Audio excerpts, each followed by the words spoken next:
I won the biggest lottery jackpot in state history, $384 million, but told no one. I called my family pretending to be desperate for money, just to see who cared. My mom hung up on me. My brother said I was a loser. But my younger sister drove 200 miles with her last $500. What I did next changed everything. My name is Mark. I'm 32, the oldest of three, and the family's invisible cushion, always catching, never caught. I'm a sales manager for luxury toilets. Yes, toilets. I can talk flush rates, rimless bowls, and bidet attachments like poetry. I spend weekdays in a bright showroom with chrome everywhere, convincing people a quiet close is worth extra dollars. I'm good at it. I keep lists. I hit targets. I stack chairs after events. My brother Dylan is the golden child. He's 29 and working on a startup that lives on our parents' couch. He posts motivational quotes over photos of rented cars. Mom shares them with so proud captions. Dad nods like the sun is doing its job. My sister Jess is 24 and soft-spoken. She works two part-time jobs and still texts me home safe when it snows. She wasn't born golden. She learned to be helpful. The trigger didn't come with fireworks. It came with roast beef and paper napkins. Sunday dinner. Dylan telling a story about a meeting with an investor at a bar. Mom refilling his plate like he was in training for the Olympics. I mentioned I'd gotten Employee of the Quarter. Plaque on my desk. A small bonus. Mom smiled at her glass. That's nice, honey. Dylan tapped his fork on the table. Sales, huh? Easy stuff. Just talk pretty. Dad cleared his throat. Your brother's under pressure. Investors take time. I reached for the salt. Mom beat me to it. By the way, she said, casual as weather, Dylan's credit card got weird charges. We're helping him sort it out, but rent is due. Family helps family. Everyone looked at me. The background character. The cushion. I swallowed. How much? Just a little bridge, Mom said. You always land on your feet. Jess stared at her plate. I caught the tiniest shake of her head, like let it go. I did. I chewed. I smiled. I stacked plates after. Then later, alone in my car, I turned on the radio to drown out my thoughts and saw a notification glow on my lock screen. One number. Too many zeros. My hands went still on the wheel. The showroom. The toilets. The plates I'd just stacked. All of it shifted, like the room had quietly tilted, and only I noticed. I didn't text anyone. I didn't drive back. I sat there with the engine off, the radio hissing, and realized I wasn't the cushion anymore. I was something else.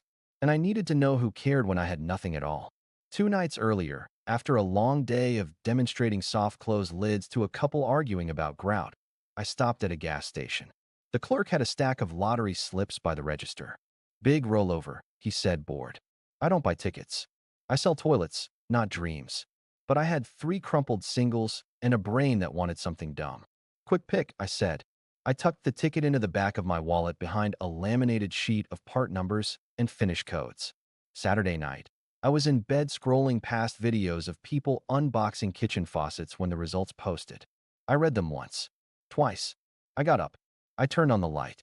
I put the ticket down on the counter. I compared numbers again. $384 million. Biggest in state history. One winner. My throat went dry. I did the math everyone does. Lump sum, federal, state, fees. The numbers shrank and still didn't fit in my head. I opened my cabinets and laughed at my cheap pasta. I sat on the floor with my back against the dishwasher and waited for a voice to say, just kidding. Nothing. Morning came like nothing had happened. I still had to be at the showroom by 9.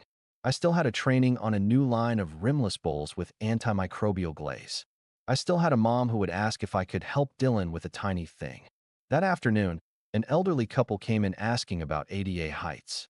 I showed them the comfort height models, the elongated seats, the dual flush buttons. I felt weirdly proud of all of it. People don't think about toilets until they have to.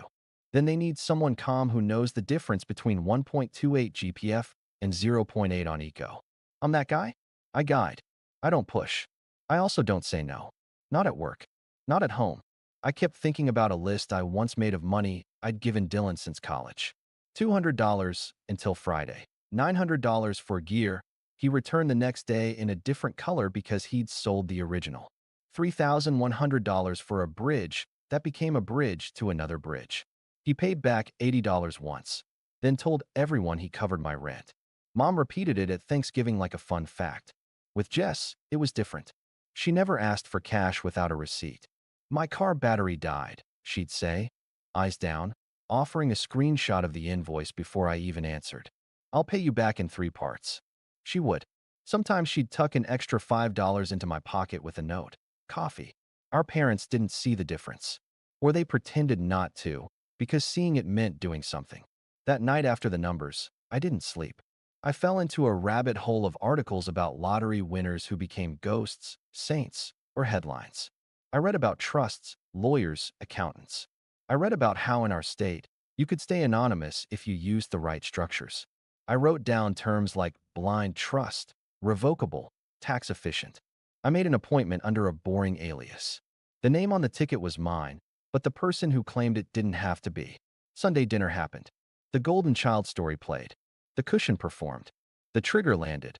Family helps family. I drove home and stood in my kitchen, staring at a post-it where I write, in tiny letters, "You're not a bad son for having boundaries."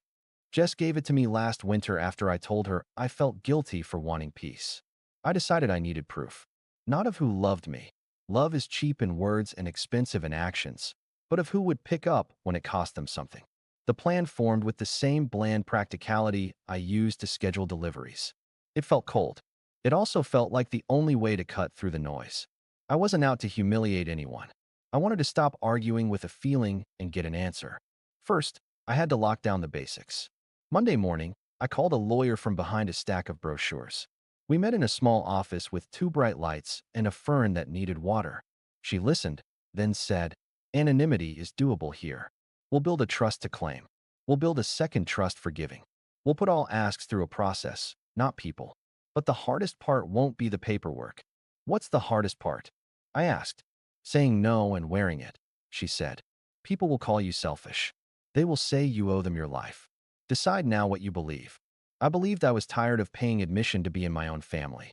That evening, Mom sent a long text about how Dylan had so much potential, but needs a soft place to land. She wrote, "I'm putting you down for $1,500. We'll square it later." No question mark. I didn't respond. I watched my phone buzz on the table like a trapped fly. Tuesday, I bought a cheap flip phone with cash and a prepaid card. I typed a short script in notes on my regular phone so I wouldn't improvise.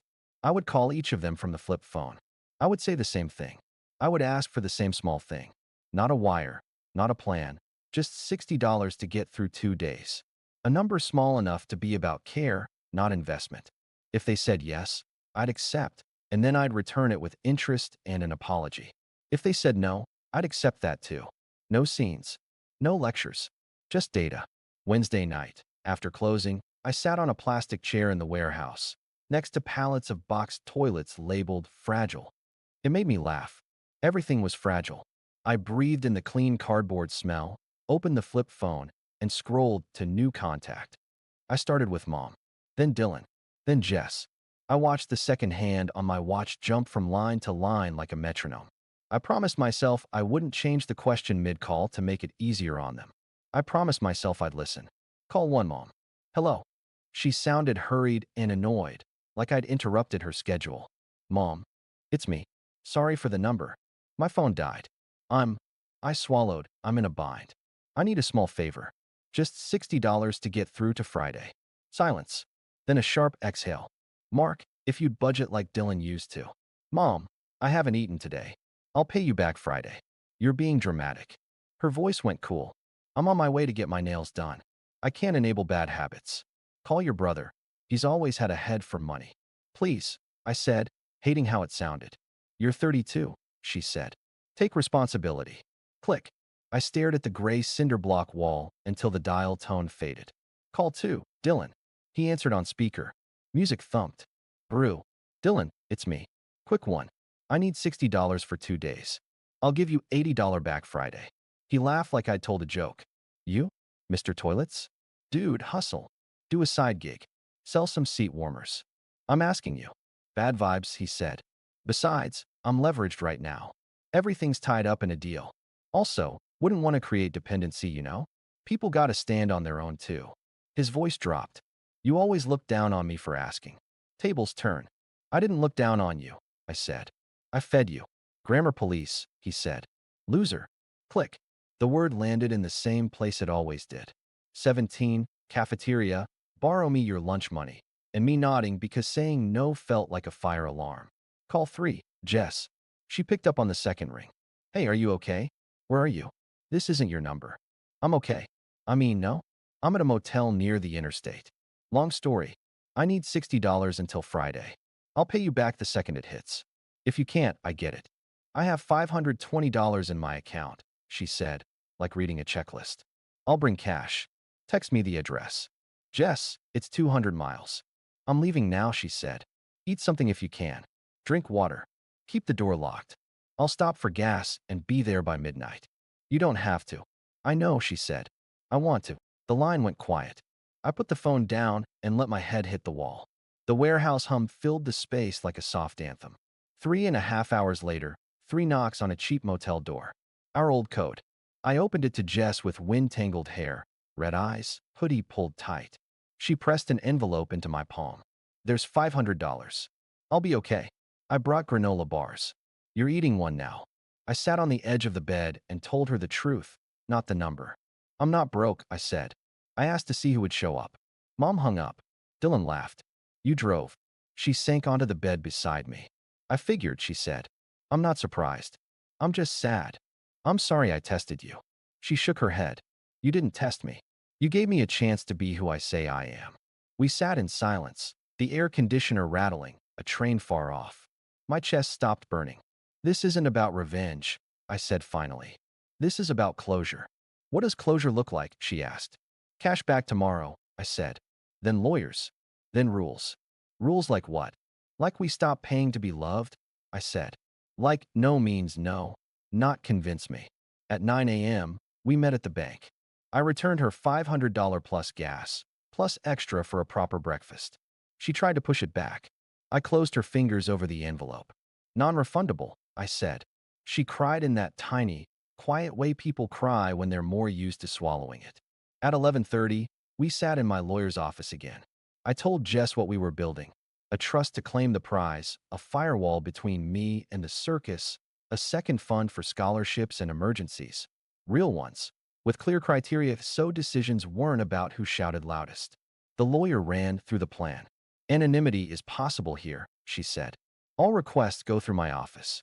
You will not be reachable by people who refuse process. Jess raised her hand like we were back in school. Can we make a scholarship for kids who work and study and get told it's not enough? Yes, I said. We'll make it boring and strong. We kept it simple. No dramatic purchases. No headlines. The trust claimed. A benign statement went to the press from an anonymous local. In our town, rumors grew legs. That's fine. Legs can run in circles. The call started anyway. Day 1, 10 missed calls from Mom. 4 from Dylan. 1 from Dad. I let them ring. Mom's voicemail. I heard something. You didn't tell me because you're spiteful. Come over now. Dylan's text. Bro, front me $5K. Quick flip. Day 2, 23 missed calls. Mom, this family runs on trust. Dylan, you owe me for believing in you when no one else did. Dad, call your mother. Jess forwarded me 3 texts from Mom. Are you with him? He's being dramatic. Don't enable. Jess didn't answer. We went to a hardware store and bought her a new deadbolt. Day 3, Mom switched to guilt. My blood pressure is through the roof. Dylan switched to rage. Snake. Dad sent a longer one. Son, money is complicated. Let us manage. We've always managed things. I sent 1 text from a new number to the family chat. I'm fine. Don't come to my apartment. Don't contact Jess about me. All money requests must go through Attorney K. That's the rule. If you want to talk, it won't be about money. Mom replied in under a minute. You're ungrateful. We gave you everything. I typed, deleted, typed, deleted. I put the phone down. A week passed. The showroom felt different, lighter. I still smiled at people who made jokes like royal flush, huh? I still explained trapways with patience. But between customers, I made lists about my own life. Sleep more, say no, learn to cook something not from a box. Jess and I met on Sundays. Coffee, groceries. We built a budget where she wasn't punished for being alive. Dental. New tires before they explode. A line called joy, with $50 for flowers or a book or a ticket to something dumb and happy. I placed a protected fund in her name with a financial advisor whose favorite word is no. Guardrails everywhere.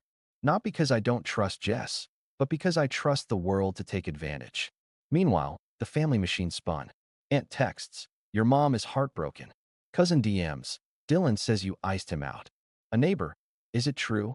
I said the same thing to everyone. "I'm okay. I'm offline for a bit."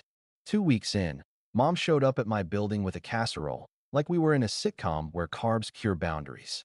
The doorman called me. I went down. She stood in the lobby like a statue. "Mark," she said, thrusting the dish at me, smiling a smile that didn't reach her eyes. "Let's stop this silliness." "Mom," I said, "you hung up on me when I asked for $60. "I knew it was a stunt," she said. "You were trying to manipulate me." I said I hadn't eaten, I said. "You told me to take responsibility." "You're 32, she repeated. "And this lottery nonsense. You think money replaces family?" "I think family shouldn't be transactional," I said. "I think saying no shouldn't be treated like a crime." She sniffed. "Your brother needs a new start. A small investment. 50,000. It's nothing to you. It's everything to me if it keeps the old story running," I said. "New rule. I don't fund Dylan's ideas or clean up his fires. If he wants help, I'll pay for a therapist and a financial counselor. Not a lifestyle." "You're cruel," she said, voice shaking. "No," I said. "I'm done being useful at the expense of being a person." She left the casserole. I gave it to the doorman. He shrugged and said, "It's okay, but salty." That night, Dylan called from a blocked number. I answered. "Congrats, big man," he said. "Everyone knows. Time to share the wealth." "I'm not discussing money with you," I said. "If you want to talk about life, we can try." "Spare me," he snapped. "After everything I did for you. You borrowed $12,940 from me over 9 years," I said. "You paid back $140. He snorted. "You kept a spreadsheet?" "Psycho." "I did," I said. "New rule. I'm not a lender." "So this is revenge," he said. "This isn't about revenge," I said, steady. "This is about closure." "You're dead to me," he said.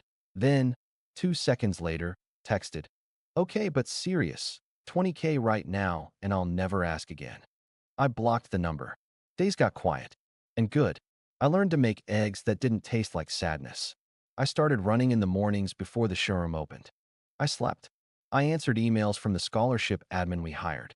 We set criteria that made sense. Proof of work hours, community college preference, short essays that were about real life, not fancy words. We launched softly. Applications flooded in. Stories that sounded like Jess. Stories that sounded like me. A month in, Dad texted, "Coffee?" He picked a diner with big windows and bad art. He looked smaller than I remembered. He wrapped both hands around the mug like it would steady him. "I should have said more," he said. "When you were kids." "Yeah," I said. "It wasn't a whip. It was a fact." "I let your mother set the weather," he said. "I thought I was keeping the peace." "I was just keeping you quiet." I nodded. "I don't want to fight," I said. "I want a different pattern." He nodded back. "I'm sorry," he said. They were small words. They mattered. He didn't ask for money. I didn't offer. We ate pancakes and talked about a baseball game like normal people. Mom didn't soften. She escalated. She sent photos of us as kids with captions like, "Remember?" I remembered. I also remembered counting out cash to keep Dylan from being evicted while Mom said I was so mature. At the 6-week mark, a letter arrived at the lawyer's office from Dylan titled Proposal. It was written like a pitch deck, with charts pulled off the internet. It asked for $250,000 for a luxury lifestyle brand. Under team, he'd listed mom, operations, dad, logistics. Under advisor, he'd put my name. The last slide said, "We are family." The lawyer called it impressive in its boldness. I called Jess. We laughed until we cried, then just cried. I wrote one last email through the lawyer. Simple. I am not participating. Do not contact Jess about me. If you want a relationship, it will be built on conversations that are not about money. Otherwise, we are done. The lawyer sent it. I turned my phone face down and went for a run. The air felt clean. Closure isn't fireworks. It's a quiet you notice one Tuesday when the coffee tastes like coffee and not dread. I don't have a dramatic reveal story. I didn't show up to a family party with a camera crew and a giant check. There was no speech. No applause. Just smaller, Truer things. Sunday mornings, Jess and I walk by the river with takeout cups. We argue about whether ducks or geese are funnier. She laughs from her stomach now. She doesn't apologize for taking the last muffin. Her car starts without a prayer. She has a dentist appointment on the calendar she won't cancel. At work, I still sell toilets. I still like it. People still make jokes. I still smile. I've learned that dignity lives in knowing your craft, even if your craft is porcelain. I help an older man choose a seat that won't hurt his knees and think, this is actually good. Money didn't make my job smaller. It made the rest of my life less loud, so I can hear myself when I'm doing it. Mom and I are complicated. She sends photos sometimes. I don't reply to the ones with captions like, family first. I do reply to the one where Jess is 6 in a sunflower dress. She's still that kind. I write. Mom writes back, you've changed. I think, yes. Finally, Dylan cycles between silence and new numbers. I don't pick up. The trust pays for a therapist if he ever calls the right person. I hope he does. I'm not the net anymore. Dad texts me baseball scores and low-stakes questions. We meet for pancakes once a month. He tries. I meet him there. Our conversations are small and clean. That feels right. The scholarship fund emails me names I don't share with anyone. I read essays late at night about kids closing at the grocery store and opening laptops at 2 a.m. I recognize the grit. We send yes. I imagine them buying a textbook without bargaining with their own needs. I keep one sentence taped to my fridge. I will not pay to be loved. Under it, in Jess's handwriting, I will give where it heals. That's my system now. That's my budget. If you're the cushion in your family, I don't have a magic trick. I have a boring one. Write the rules you wish someone had given you. Follow them even when people call you cold. Count actions, not speeches. Watch who drives 200 miles with their last $500 and who hangs up over $60. My name is Mark. I sell expensive toilets and sleep through the night. I won a lottery once and learned the real jackpot wasn't money. It was finally saying no and not apologizing. And dinner still happens. Sometimes it's just me and Jess at a diner with bad art, splitting pie. We pay for our own plates. We leave a good tip. We walk out into the kind of quiet you can live in.